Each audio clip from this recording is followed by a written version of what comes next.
ადამიანებს უყვართ ცვლილებები, მაგრამ მეშინიათ. ჩვენ ცვლილებებს ძალიან დიდ რაღაცასთან ვაკავშირებთ. თითქოს ცვლილებების მომტანი აუცილებლად ხმამაღალი, გავლენიანი ან განსაკუთრებული უნდა იყოს. მაგრამ რეალურად ცვლილებები ხშირად ძალიან პატარა ნაბიჯებიდან იწყება. შეიძლება ეს იყოს ერთი სწორი სიტყვა, ერთი გადაწყვეტილება, ან ერთი დღე, როცა აღარ გადადებ იმას, რაც შენთვის მნიშვნელოვანია. ჩემთვის ცვლილებების მომტანი ადამიანი არის ის, ვინც გარემოებას კი არ ელოდება, არამედ თვითონ იწყებს მოძრაობას. შეიძლება თავიდან იდეალურად ვერ აკეთებდეს ყველაფერს, მაგრამ მაინც მოქმედებს. ასეთ ადამიანებს ერთი საერთო უნარი აქვთ.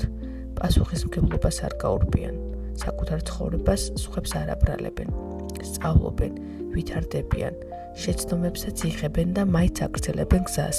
ცვლილებების შექმნა ყოველთვის თავდაჯერებულობით შეიძლება არ დაიწყოს.